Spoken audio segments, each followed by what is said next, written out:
마음 관리라는 제목으로 함께 은혜를 나누겠습니다. 사람의 마음은 정원과 같습니다. 가꿀수록 아름다워져요.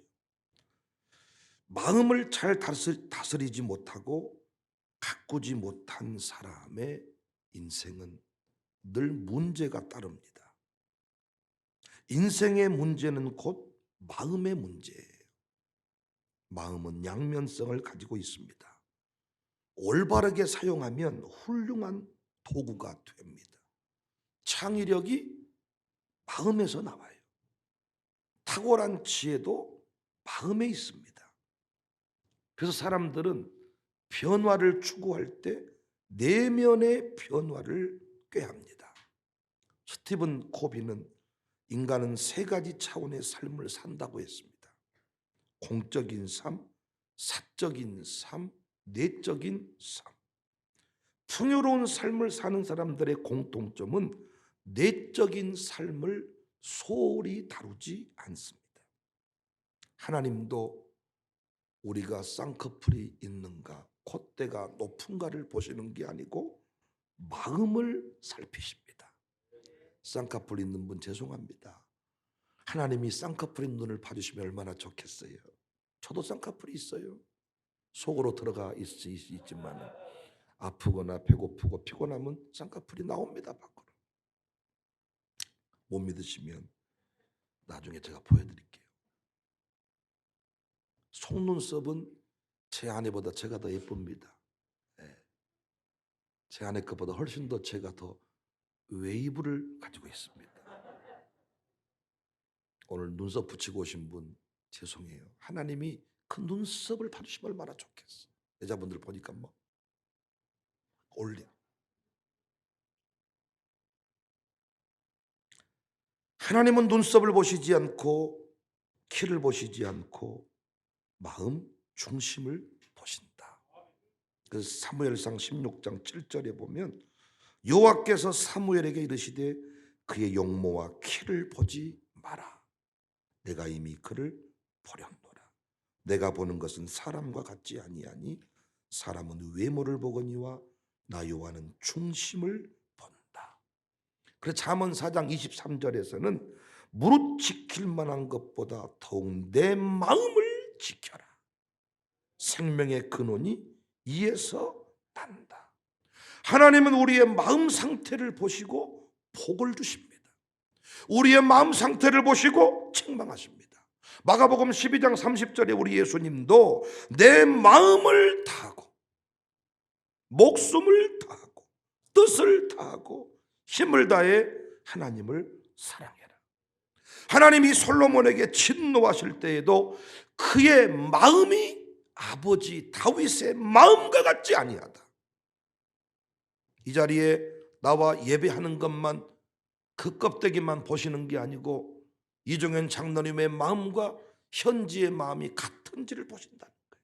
열왕기상 11장 4절에 솔로몬의 나이가 많을 때에 그의 여인들이 그의 마음을 돌려 다른 신들을 따르게 하였으므로 왕의 마음이 그의 아버지 다윗의 마음과 같지 아니하여 그의 하나님 여호와 앞에 온전하지 못하였다. 열왕기상 11장 9절에도 솔로몬이 마음을 돌려 이스라엘 하나님 여호와를 떠남으로 여호와께서 그에게 진노했다. 마음을 돌릴 때 하나님이 진노했다. 그래서 마음 중심까지 전달이 되어야 세대 통합 목회적 관점에서 신앙 전수예요. 아버지 장로님은 이 교회를 생각하면 가슴이 뛰고 눈물이 나는데 아들 딸들은 그렇지 않을 때가 많아. 내가 왜 꼭 그 교회에 나가야 됩니까? 나는 가까운 곳에 편한 곳에 가고 싶습니다. 이곳에 나오긴 나왔지만 띠띠 대대 도도 성질 엄청 내면서 째려보면서 그거 하나님 앞에 신앙 전수 아닙니다. 마음을 보신다. 마음이 기쁜 사람은 인간관계도 잘 맺습니다. 어디를 가든지 자꾸 문제를 일으키는 사람 보니까 마음이 아픈 사람들이에요. 마음이 무너진 사람들이에요. 마음이 삐뚤어진 사람, 마음이 굳어진 사람은 아무리 말씀을 전해도 은혜를 받지를 못해. 예수님도 말씀이 문제가 아니다. 말씀 전달자가 문제가 아니라 우리의 바닥, 마음밭이 문제다 그랬어요. 씨 뿌리는 자의 그 비유. 핵심이 뭡니까? 마음밭, 옥토가 되어야 한다는 거잖아요. 씨가 문제가 아니고 밭이 문제다. 밭이. 그래서 여러분 그 씨 뿌리는 자의 비유의 결론을 보시면 마태복음 13장 15절에 이 백성들의 마음이 완악하여졌어. 완악한 마음을 돌이키기 위해서 그 씨 뿌리는 자, 그 밭의 비유를 말씀하셨음을 알 수가 있습니다. 완악한 마음이 치유되지 않고 하나님의 나라를 누리는 것이 불가능합니다. 히포크라테스는 마음만큼 위대한 의사는 없다. 결국 마음 관리가 건강 관리입니다. 성경에서 말하는 건강은 질병이 없는 상태라기보다는 평강의 상태를 의미할 때가 많아요. 엑스레이를 찍어보면 이상이 없는데 환자처럼 사는 사람이 있고, 암을 가지고 사는데도 기쁘게 사는 사람이 있어요.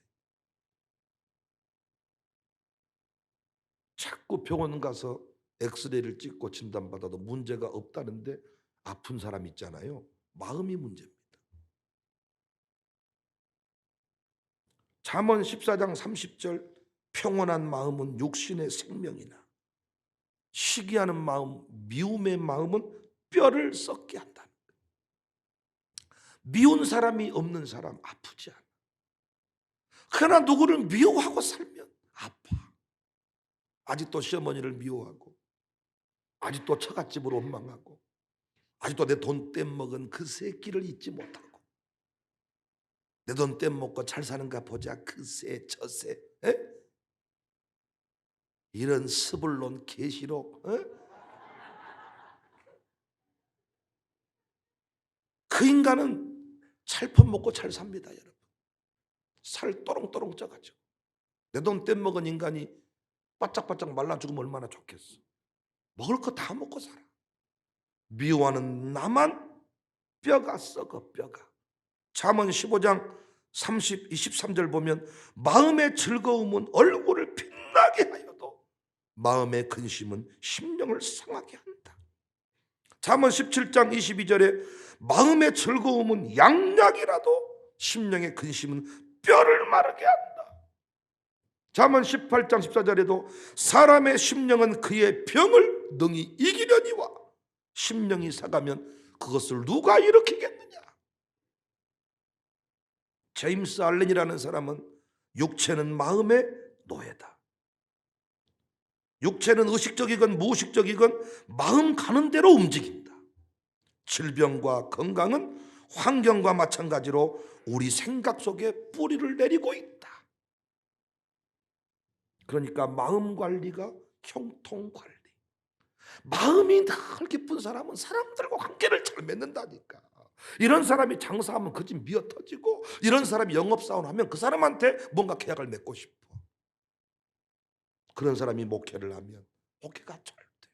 그런 사람이 양육 사면 그 가정교회 식구들이 다 기뻐. 마음 관리가 신앙 관리예요. 마음이 삐뚤어져 있으면 설교를 못 들은다니까요. 일단 고기가 15도쯤 틀어져 있고 뭔가 삐뚤어져 있어. 마음이 굳은 마음. 그래서 우리 예수님이 유일하게 전능자 예수님이 못하신 일이 고향 동네에서 기적을 못 일으켰잖아요. 그러니까 여러분 마음 관리가 신앙 관리고, 아무리 비타민을 때려 먹어도 마음을 곱게 하지 아니하고 마음의 평안함을 유지하지 못하면 비타민빨은 받지 않아. 여러분 약이 없어서 아픕니까 지금? 병원 못 가서 아픕니까? 약을 너무 많이 먹어서 오히려 문제 아니에요. 우리 지금 영양제 집에 있는 거만 싹 털어 먹어도 아마 10년은 장수할 겁니다. 집안에 농작이 어디 찬장 안에 들어있는 비타민 뭐 마그네슘 싹 빼가지고 좀 드셔 싸. 그것만 해도 여러분 10년은 더 살아. 약 없어서 아픈 게 아니에요. 병원 못 가서 아픈 게 아니에요. 마음이 아픈 거예요. 마음이 아프면 여러분 소고기를 먹어도 그건 소고기가 아니에요. 마음이 기쁘면 그냥 된장국 한 그릇만 먹어도 그건 보약이야, 보약. 그런데 의외로 많은 사람이 마음 관리에 관심이 없어요. 여전히 외모 관리, 우리 교회는 외모 관리도 별로 안 한 것 같아요. 내 모습 이대로 주님 받아주세요. 점도 좀 빼고 그러면 좋겠더만은 절대 안 빼고, 좀 빼도 야매하다가 또 썩나고. 외모 관리, 몸매 관리, 자산 관리, 이런 어떤 이런 것들에 집중을 합니다. 나중에 예쁜 얼굴을 가졌는데 사람이 이상해. 얼굴은 엄청 예쁜데 가정교회에서 그 사람이 못 어울리는 거예요. 엄청 코도 오똑하고 진짜 막 눈도 탁 땡그란데 아니 사람이 이상해. 눈 초점이 안 맞고, 쌍꺼풀까지는 너무 좋았는데 초점이 안 맞아요. 초점. 10분을 대화를 못해. 말할 때 사람들을 쳐다보고 말을 해야 되는데 계속 어떤 장애 증상을 보여. 돈은 엄청 많은데 명절 때 찾아오는 사람이 없어. 쓸쓸해서 외로워서 죽는 거야. 늘 그 있는 사람들이 파티를 벌이는 이유가 외로워서 그래, 외로워서. 청사교회만 다녀도 가정교회 시스템이 있기 때문에 외로울 일이 없는데 그들은 그걸 모르니까 늘 파티를 벌여서, 옛날 부자들이 연애를 벌여서 닭 잡고 돼지 잡고 다 풍악을 울려라, 그 시내가에서 뭐 강가에서 연못 파놓고 그 짓거리 하다가 죽는 거예요.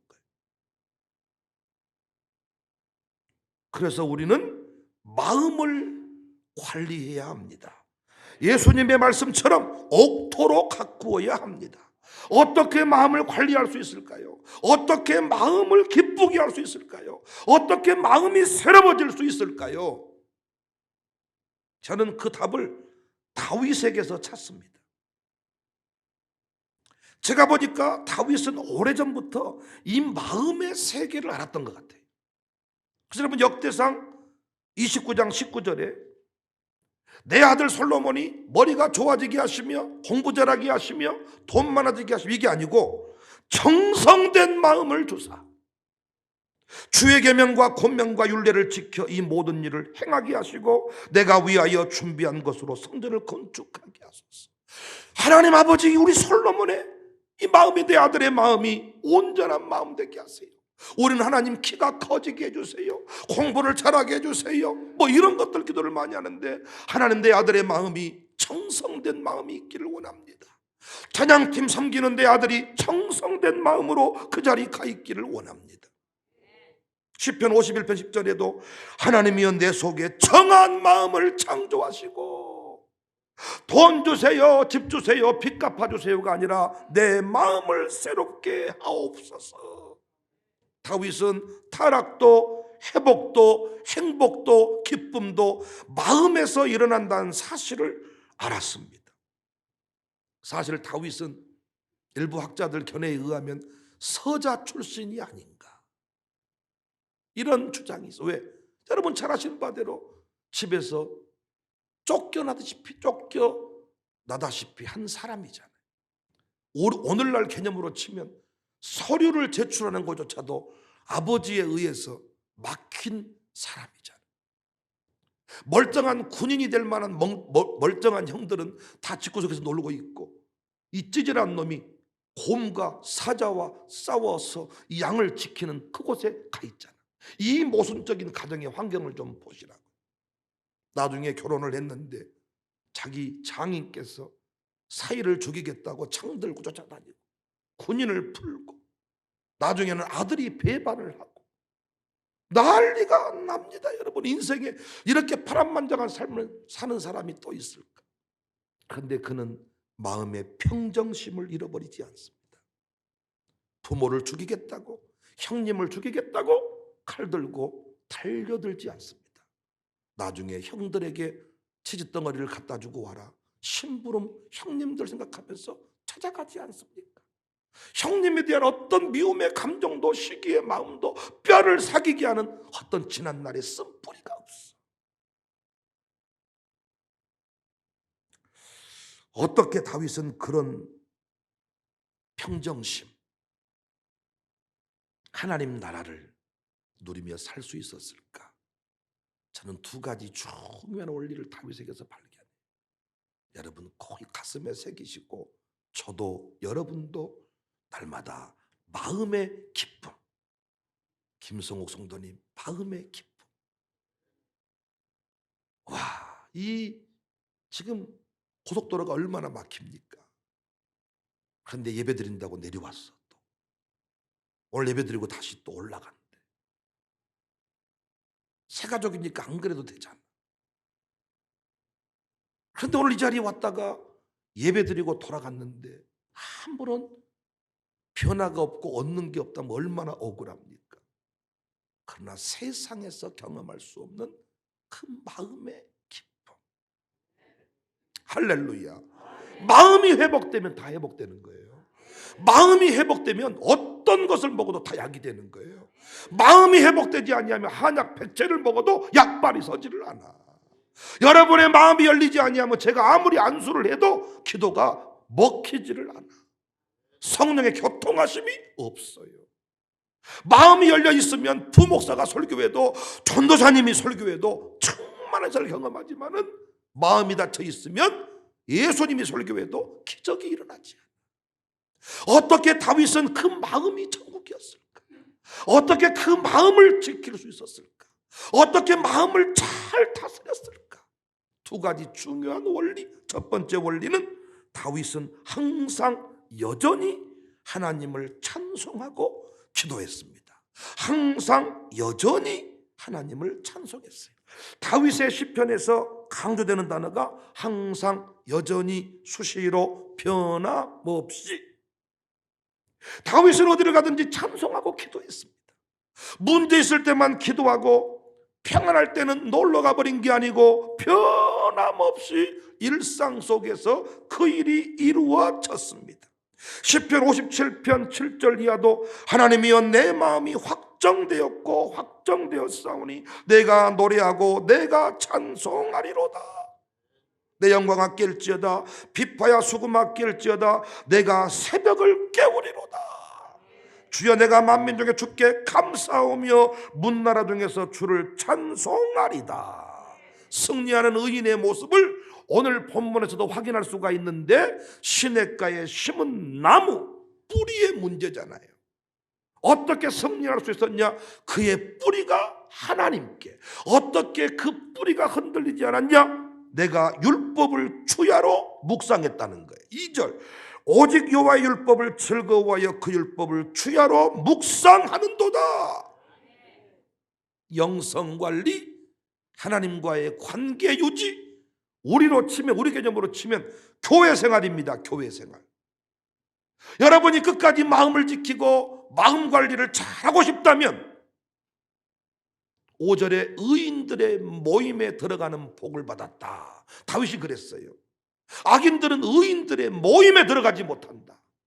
의인들의 모임, 교회 생활에 능동적으로 적극적으로 참여하시면 반드시 여러분의 마음에 혁명이 일어나고 여러분의 마음에 시기와 질투가 떠나가고 여러분의 마음에 천국이 이루어진 줄로 믿으시기를 바랍니다.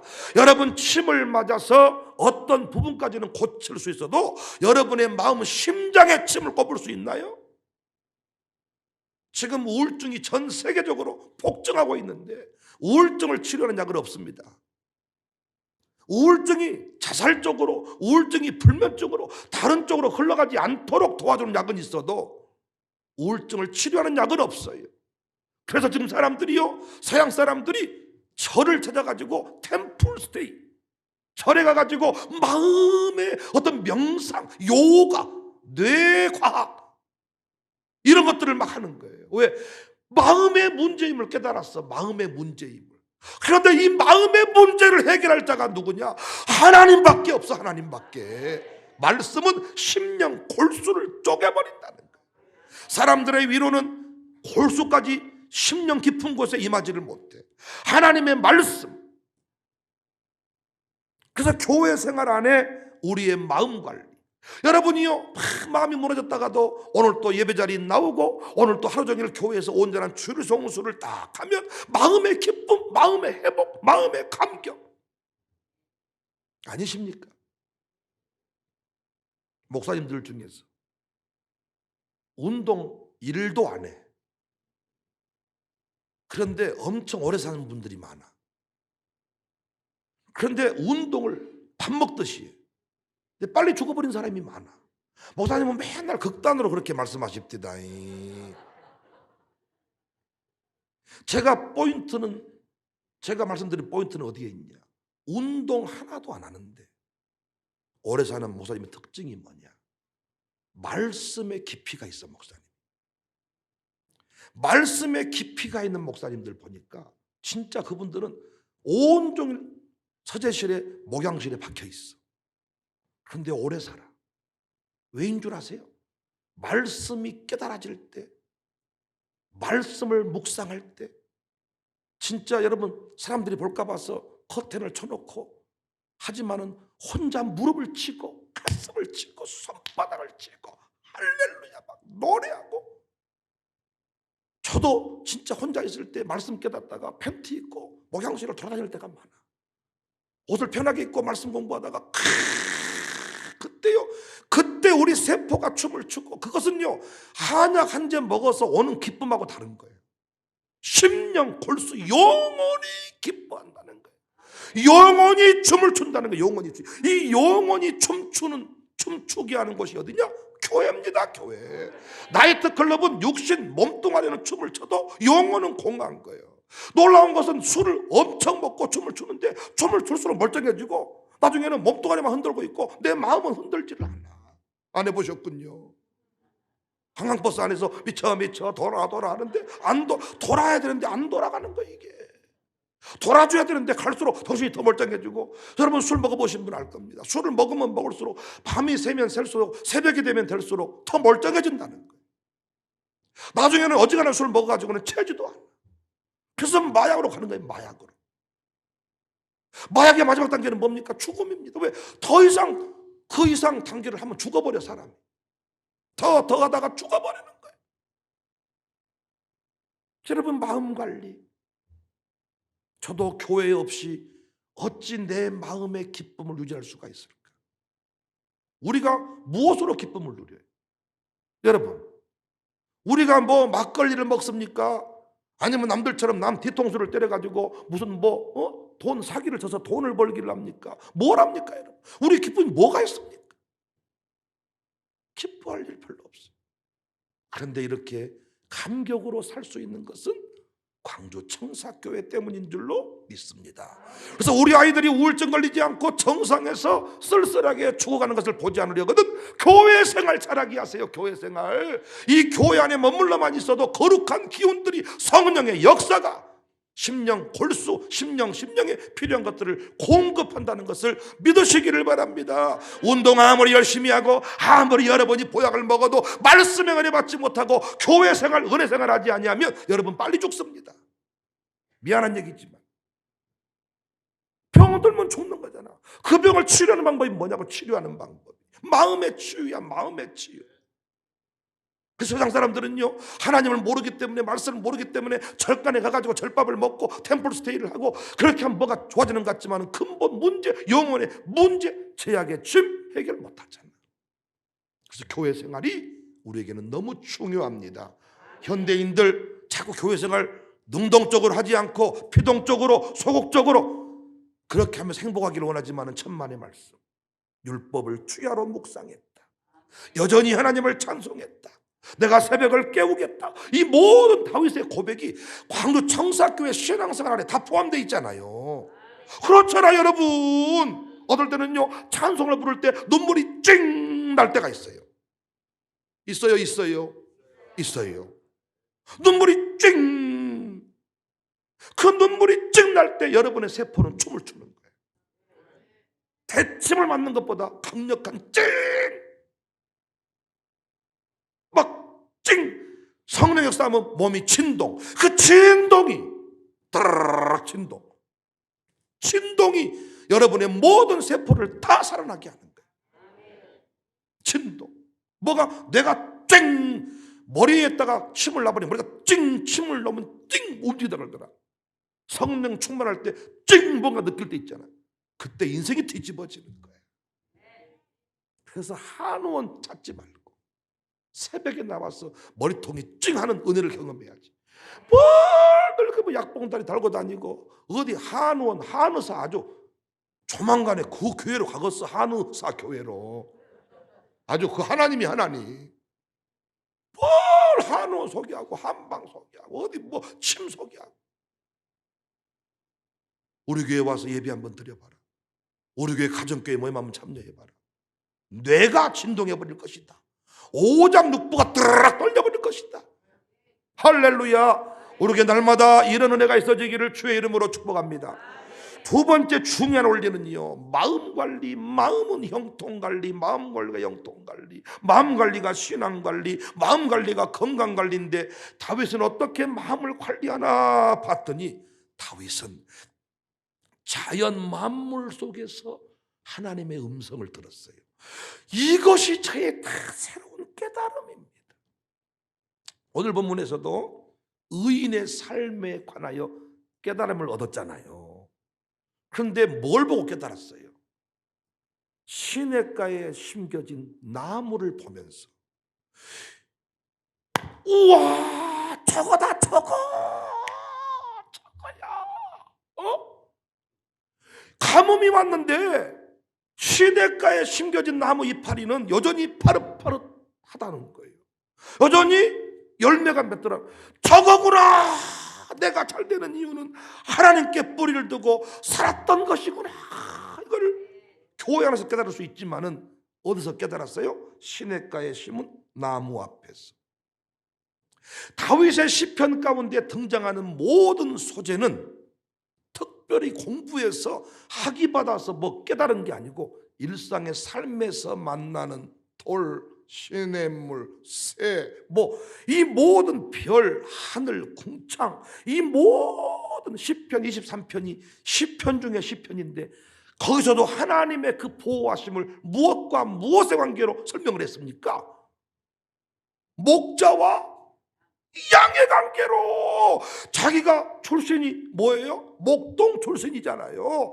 양을 치면서 보니까 이 양은 목자의 인도만 받으면 쓸만한 물가푸른 조장이고 그 목자가 생명 걸고 지가 보니까 곰도 때려잡고 하자도 때려잡고 다 보호해 주더라는 거예요. 하나님의 인도를 받는 자는 복이 있도다. 부족함이 없도다.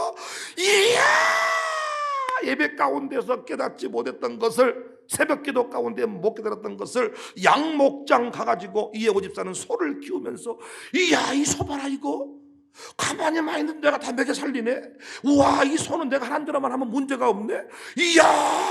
그래서 거기서 어떻게 마곡간에서, 그 소마곡간에서 이런 님이 저런 지임이 내가 어쩌다가 이런 소를 키워가지고 확 이 소새끼 죽여버리, 이 새끼 봐, 이게 아니고 할렐루야, 주님의 높고 위대하심은 주는 나를 기르시는 목자요 나는 그의 어린 송아지로다.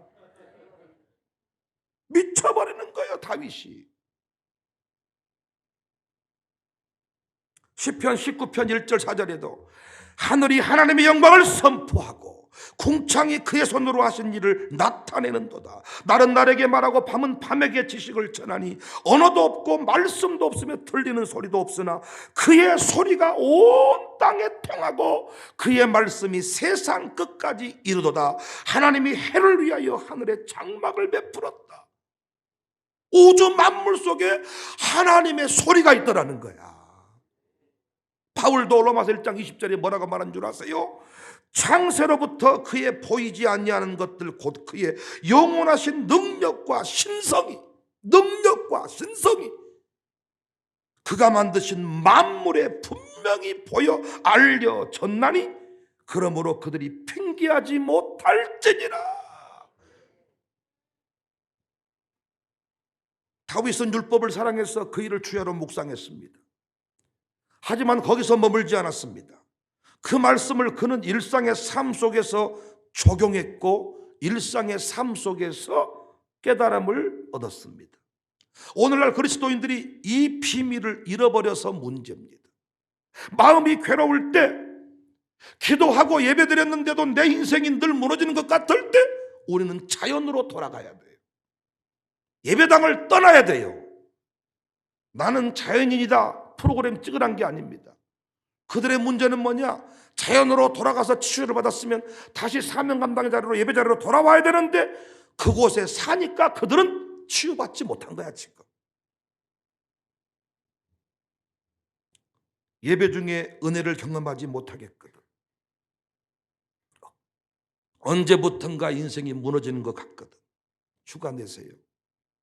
저에게 이야기하세요. 목사님, 잠시 여행 좀 다녀오겠습니다. 저희 가족 간에 캠프 좀 다녀오겠습니다. 시편 147편 4절 5절 보시면 그가 별들의 수요를 세시고 그것들을 다 그 이름대로 부르시는 도다.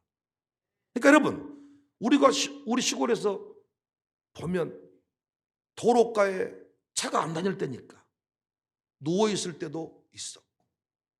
언덕백이 올라가서 쫙 쏟아지는 것 같은 별을 볼 때도 있잖아요. 다윗은 별을 보면서 와, 주는 위대하시다. 별의 수를 굳이 말을 하자면 10의 11승 1천억 개. 워싱턴 주립대 루츠 교수는 별의 숫자는 생각하기 나름이다. 헤아릴 수가 없다. 은하계는 별들의 모임인데 이 은하계가 1천억 개 이상 된다. 은하계는 태양계에서 65억 광년 거리에 위치해. 면적이 6억 광년이에요. 광년은 빛이 30만 킬로미터 속도로 1년 동안 가는 거리입니다. 다윗은 별을 보면서, 이렇게 과학적으로까지 분석은 안 이루어졌겠지만 미쳐버린 거죠. 별을 보니까 저들의 이름을 다 알고 계시는도다. 그런데 그 하나님이 내 이름을 불러주셨도다. 미쳐버리는 거죠. 근데 과학자들이 천체계를 연구하다가 별의 사이즈를, 별의 숫자를, 은하계의 상태를 알게 됐어요. 택한 백성 과학자 미쳐버립니다. 그는 망원경을 듣고 웁니다. 그는 성경을 통해서 깨닫지 못했던 하나님을 별의 세계를 연구하다가 쓰러져 버립니다. 미쳐버립니다. 성경을 통해서 전능자 하나님 수도 없이 경험했는데 믿어지지 않았어. 늘 들었지만. 그런데 자기가 인생에 어려움을 만났고 자기가 어떤 병에 걸렸다가 치유받으면서 그 병 앞에 쓰러져 버리잖아요. 하나님은 전능자이십니다. 저의 목회는 두 가지입니다. 저희 교회에서 기둥되고 싶고 저희 교회에서 행복을 찾고 싶거든. 제가 하라는 대로 하세요. 어떤 소개를 받고 어떤 이유로 우리 교회 오셨는지 모르겠습니다만은 여러분 인생에 행복이 없고 변화가 없다면 여러분은 사기당하신 거예요. 여러분은 헛짓을 하고 계시는 거예요. 평생에 하지 말아야 될 일을 하신 거예요. 그러나 제가 하라는 대로 하면 장담합니다. 여러분의 인생에 혁명이 일어날 겁니다. 제가 하라는 대로만 하세요. 여러분 자녀를 키우실 때도 제가 하라는 대로 키우세요. 그게 뭡니까? 제 목회 두 가지 쭉. 예배 목회입니다. 예배 목회. 그 핵심이 5대 신앙이에요. 예배 목회, 이 제가 하는 목회의 모든 것들의 엑기스가 5대 신앙. 예배 목회. 예배 목회를, 여러분이 예배를 붙들려면 교회 중심, 목사와의 좋은 관계, 주일 성수, 새벽 기도 다 연결이 돼 있는 거예요. 연결이. 우리 안민홍 청년이 목사에 대해 상처가 많았다 그래. 그런데 어느 순간 이 교회에 와가지고 막 저에 대해서 좋은 말을 하더래. 그러니까 그 매형과 누나가 저한테 그 고백을 해주더라. 삼촌이 목사님에 대해서 좋은 말 할 때도 있네. 목사에 대해 상처를 치유받지 못하면 설교에 은혜 받지 못합니다. 우리는 말씀 속에서 하나님을 만나요. 그러니까 저의 목회는 예배 목회입니다. 그러므로 예배를요 주일 한 번만 들어가지고는 못 깨닫습니다. 제 예배는요 주일 오전이 다르고 오후가 다르고, 제 설교는 새벽이 다르고 수요예배가 다르고 잠언 강해가 다르고 누가복음 강해가 다르고 시편 강해가 다르고 다 다릅니다. 여러분, 제가 하는 모든 설교를 다 들어보시지 않고 우리 교회는 어쩌다 그런 말 하시면 안 돼. 약을 지어줬으면 그 약을 다 먹고 난 이후에 나았네 안 나았네 해야지. 여러분의 저의 문제는 뭡니까? 6일치 지어줬는데 하루 먹고 안 먹어버려. 괜찮으니까 또 안 좋으면 또 먹어. 그래서 끝까지 고침받아야 문제가 없는데 증상이 완화되니까 안 먹어버리는 거예요. 문제가 되는 거죠. 예배 한 번도 안 드리다가 한 번 예배 드리니까 좋지요. 우와, 그것으로 여러분의 인생 못 바꿉니다. 쏟아지는 말씀, 넘치는 말씀, 생수의 강. 모르긴 모르지만 김성호 성도님도 아니 갔다가 올라와야 되니 안 가면 안 되냐? 이러면 했을지도 모르겠고, 혹시 했을지라도 김만호 목사가 형님 내려오십시오. 그렇게 하시면 안 됩니다. 할 때 제대로 하십시오. 하지 않았겠어요? 양육 빠지시면 안 됩니다. 제대로 예배 목회, 예배 가운데 때마다 시마다 하나님께서 만지시는 사람이 있고 치유하는 방법이 다르고, 예배 빠지시면 안 돼. 행복하고 싶거든 예배 빠지지 마세요. 아들 딸 똑바로 세우고 싶거든 교회를 중심으로 살게 하고 예배 중심의 삶을 살게 하세요. 밥 먹었냐고 물어보지 말고 예배 드렸냐고 물어보시기를 바래. 미국 간자식한테 예배 드렸냐? 똑바로 드렸냐? 온전히 드렸냐? 하나님, 내 아들 딸들이 예배 몸뚱아리 앉아있는 아들 딸들이 아니라 마음 중심 정성된 마음으로 예배하는 내 아들 딸 되게 하십시오. 예배 목회입니다. 또 하나의 목회축이 뭐예요? 캠프 목회입니다. 저는 교회 내에 수시로 캠프를 만들었어요. 토요일날 새벽 예배가 없어요. 여러분이 일상의 삶을 정리하기가 쉽지는 않습니다. 세상 사람들은요 주말이 되면 전국 산들 강바다로 다닙니다. 가족 모임을 갖습니다. 그러나 교회는 그렇게 하지 못합니다. 주말부터 교회에서 묶어둡니다. 자식하고 함께할 시간이 없습니다. 애들은 주일학교 9시 예배 드리고 어른들은 11시 예배를 드리기 때문에 온종일 따로 떨어져 있습니다. 유일하게 주말이 쉬는 시간인데 가족과 함께하지를 못합니다. 저는 그래서 토요일 새벽 예배를 없앴습니다. 그리고 금요일부터 가족과 함께. 근데 우리 가족만 가서 좋을 때도 있지만은 훈련되지 않아서 돌아가서 가족끼리 어디로 가야 될지도 모르고 무엇을 해야 될지도 모르고 갔다가 싸우고 돌아오는 경우가 대부분입니다. 그러나 의인들의 모임, 믿음의 공동체, 가정교회 안에서 캠프를 만들었는데 놀랍습니다. 이번에도 2박 3일 캠프를 열었는데, 양수사 캠프, 아무 외부인들이 없는 산속으로 들어가서 우리끼리 캠프를 가졌는데 저 이곳에서 대단한 설교 안 했습니다. 기도를 돕는 간증, 고백 조금 하고 첫날 개예배 때 조금 깨달은 말씀 나누고, 그러나 2박 3일 동안 그들이 각자 자리에서 새소리를 들으면서 산길을 걸으면서 믿음의 교제를 통하여, 윷놀이를 통하여, 식사 모임을 통하여 다양한 형태 각자에게 맞는 소리로 하나님이 다 말씀해 줬어요. 돌아와서 고백이 충만합니다. 제가 설교 깊게 한 적이 없는데 은혜 받았다 그래요, 변화되었다 그래요, 새로워졌다 그래요. 자연 만물 속에서 하나님이 역사하신 줄로 믿습니다. 여러분의 가족 간에 자꾸 문제가 생기고 어려움을 만나거든 일단 예배자리 나오세요. 샬롬 마룻바다 기도회 나오세요. 새벽 예배 결단해 보세요. 그래도 뭐가 풀리지 않는 문제가 있다면 여러분 꼭 가족끼리 혼자라도 함께라도 캠프를 떠나세요. 떠나자 그러잖아요. 제가 엄청 성질냅니다. 바빠 죽겠는데 돈을 벌려고 말하고 하지를 말든가, 헌금은 엄청 하라고 하면서 맨날 놀러가죠. 캠프 가서 아주 징없네 징해. 저는 말은 안 해도 소리를 들어버리니까. 그런데 항상 끝나고 나면 엄매 목사님 감사하시고 위대하시고 어쩐 이런 것을 다 우리에게 소개해 주시고 우리를 이렇게 모셔오시고 감사하시고 위대하시고, 전 이걸 알기 때문에 어떻게든 갑니다. 교회가 돈을 대서라도 갑니다. 비전 트립, 미션 트립, 샬롬 소굴 친구들도 교실 안에 떼다 가다 놓지 않습니다. 선생님하고 갈등이 있었던 친구들이요, 체험학습 한번 갔다 오잖아요. 거기서 회복이 돼요. 이걸 모르더라고 사람들이. 몰라. 너무 안타까워. 저는 박정성 목사님, 저희 부친 목사님 돌아보면 어떻게 목회를 끝까지 마무리를 잘했을까. 보니까 제 아버지는 항상 어려운 일을 만나고 힘든 일이 있으면 기도원을 가시기보다는 아마 은퇴하실 때까지 부흥회를 한 2번 정도 하셨나? 교회에서. 친히 당신이 깨달은 말씀 성도를 다 양육했는데 어떻게 영성 관리를 했을까 보니까 항상 힘들면 바다를 가시더라. 목사님들의 모임에 늘 나가시더라. 시찰의 모임을 늘 기쁨으로 섬기시더라. 그래서 늘 그런 모임을 통하여 늘 받아.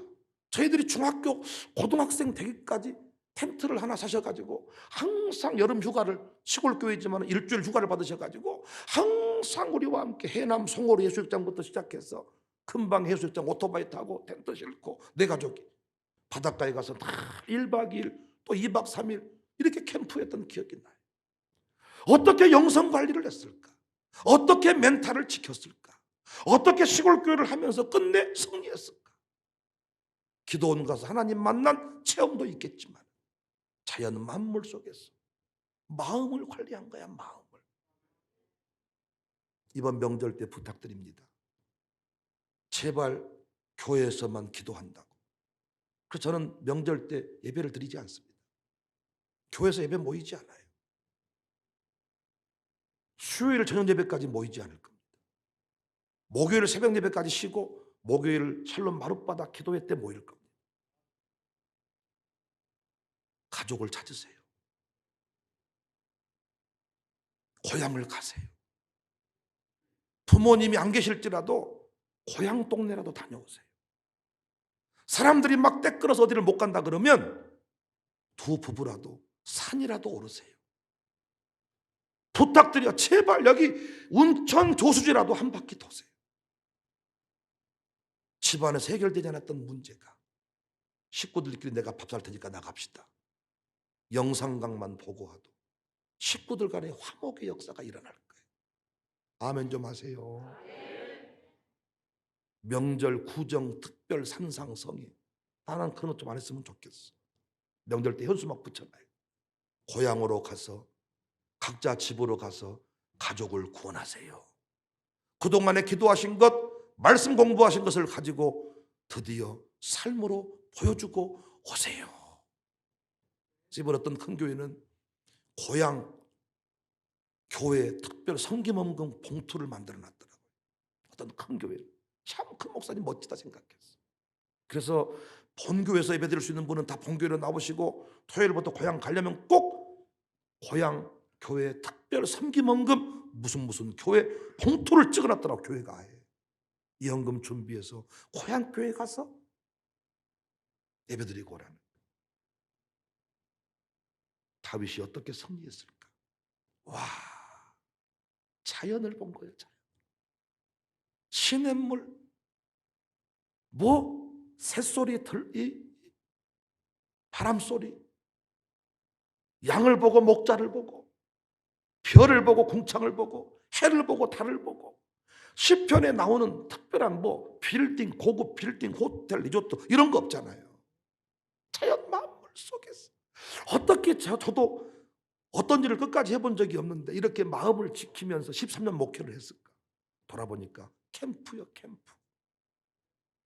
캠프 통해 내 마음이 치유를 받고 당회 장소에서 서로 불편했던 감정이 캠프를 다녀오면 회복이 되고 아무것도 아니었구나. 왜 그랬을까 내가? 비행기 한 번만 타도 왜 그랬을까? 올해는 지금 2번 제가 해외 공식적인 일정을 영국 한 번, 프랑스 한 번, 유럽 쪽에 일정이 잡혀 있는데 비행기 탈 수 있을지는 모르겠습니다만은 코로나 터지기 전만 해도 우리 교회 1년에 절반은 해외 갔잖아요. 거기서 우리의 마음들이 다 변화가 되고 혁명이 일어나고 쓰러져가는 하노버 처치를 보면서도 우리는 또 가슴에 불이 올라오고 우와, 신앙 전수하지 못하면 이런 일이 벌어지겠구나. 토마스 선교사가 자랐던 교회, 그 아버지 목회한 교회가 10-30명이 웬 말이냐 말이야. 예배당에서 그토록 배웠던 내용을 현장 한번 보니까 뒤집어져. 새소리, 바람소리, 뭐 낙엽 떨어지는 소리, 단풍 드는 소리, 갈비는 다 주의 음성을 우리에게 들려준다.